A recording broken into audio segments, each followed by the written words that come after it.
En el caso del café ocurre de manera diferente. La demanda internacional fue más permanente y en gran parte debido al desarrollo industrial de Europa.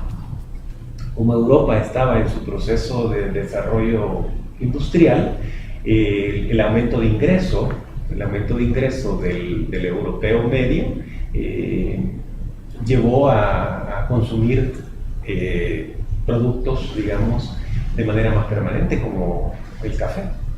En Inglaterra, el café, el té, etcétera, fueron demandados fuertemente en Alemania. Entonces El Salvador tenía mercados en Inglaterra, en Alemania, en Europa, en Estados Unidos.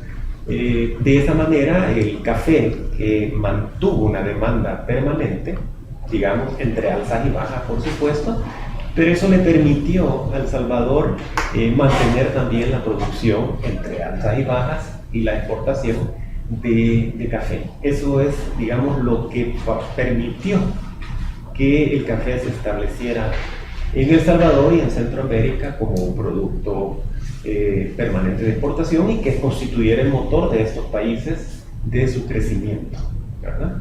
Ese es más o menos el origen y la condición de posibilidad de su permanencia.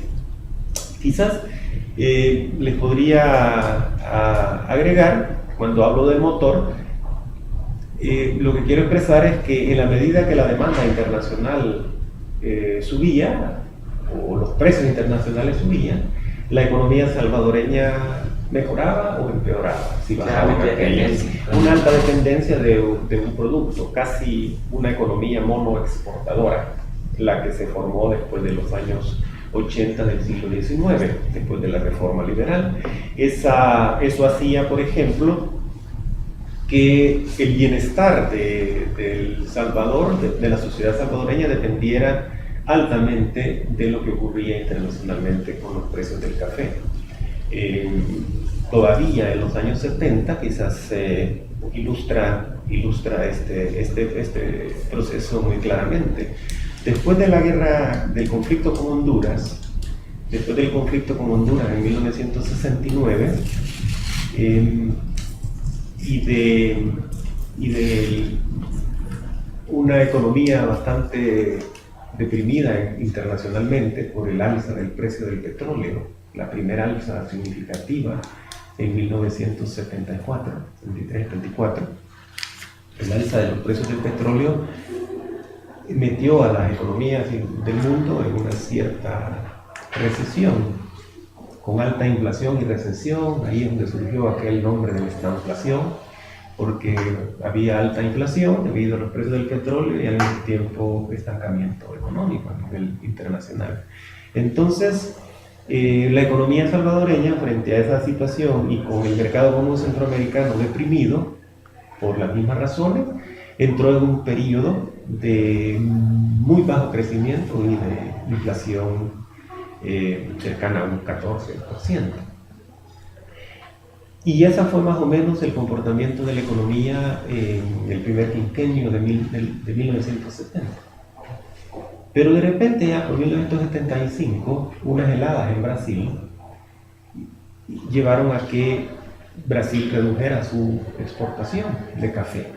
Y entonces El Salvador experimentó un alza de precios en el café y un auge de la economía debido al aumento de los precios del café. Entonces, aún en una economía internacional relativamente en recesión, El Salvador y otros países de Centroamérica tuvieron una mejora en el bienestar social debido a que los precios del café se elevaron por un shock en el clima que afectó la producción brasileña. Este peso que tenía el café se ilustra claramente en ese periodo, porque en la medida en que El Salvador pudo exportar mucho café, los gobiernos recibían impuestos elevados, la recaudación se elevó y el gobierno adoptó lo que podríamos llamar una especie de política keynesiana, en el sentido que para incentivar la economía, para activar la economía, para reactivarla, ocupó mucho de esos recursos para invertir en obras públicas. el precio alto del café del segundo quinquenio de los 70 permitió que el gobierno invirtiera, para dar una ilustración, ya venía invirtiendo desde el 72, desde el principio del 70, en geotermia. Ahí es donde aparece la geotermia y los precios del café le facilitaron al gobierno poder financiar esa inversión. Invirtió en el aeropuerto. En el 75 comenzó el diseño del aeropuerto y la construcción del aeropuerto que tenemos. Comalapa, sí. Invirtió en Hotel Presidente. Invirtió en Cemento Maya, que luego la adquirió Cemento Cesa, y luego Holcim tomó Cemento Cesa. ¿Qué más invirtió? Bueno, invirtió en la carretera que lleva al aeropuerto. Entonces invirtió en hidroeléctrica, energía hidroeléctrica. Invirtió en energía hidroeléctrica de tal manera que el gobierno, debido al financiamiento extra que le daba los precios del café, altos precios del café y los impuestos que lograba recaudar, le permitió hacer una serie de inversiones que hoy nosotros desearíamos que pudiéramos tener y que no tenemos esos niveles de inversión. Entonces decimos, bueno, si el gobierno pudiera invertir, pero no tiene recursos para hacerlo. Entonces ese era el rol que jugaba el café. Esa era la fuerza que tenía el café de poder cambiar. Tenía tanto peso que podía cambiar la situación económica del país. Todo dependía fuertemente del café. Alguien dijo una vez una frase que se me quedó grabada, que decía, que expresaba que la mejor política económica del gobierno salvadoreño era una helada en Brasil. ¿Verdad? Era una helada en Brasil, porque independientemente de lo que hiciéramos acá, todo dependía de que hubiera una helada en Brasil. Si había una helada en Brasil, la situación mejoraba; si no, entonces la situación se deterioraba un poco, independientemente de las políticas que adoptaba el gobierno. Eso es un poquito exagerado, porque también El Salvador, el gobierno impulsó cambios importantes en la producción económica. Por ejemplo, en los años 50, se introdujo todo un proceso de industrialización por sustitución de importaciones que tuvo su impacto en el crecimiento de la economía y en el bienestar social. Durante los años 50, iniciando con los gobiernos del presidente Osorio, se introdujo una serie de medidas para mejorar, para ampliar la producción industrial en El Salvador. Y en esos años se avanzó bastante en la industrialización. El proceso fue sustituir importaciones, poniéndole cierta protección a las industrias nacionales para que produjeran sin mayor competencia. Eso les permitió crecer, aunque, como vimos después, con el tiempo, fueron unas empresas que no mejoraron mucho su eficiencia debido a la falta de competencia, como es lógico de esperar. Y luego, en los años 60, toda Centroamérica entró en lo que era la integración centroamericana, tratando de crear una base exportadora desde Centroamérica, en donde los distintos países podían tener localización de industria de acuerdo a sus especialidades, lo cual después no ocurrió de esa manera. Pero en esos años la industria creció considerablemente, en los años 50 y los años 60.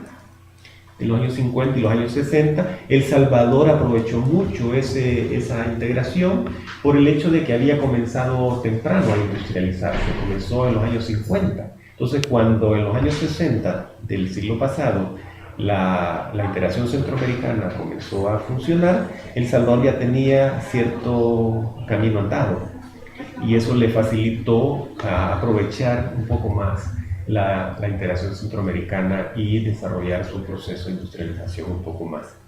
Pero con todo y eso,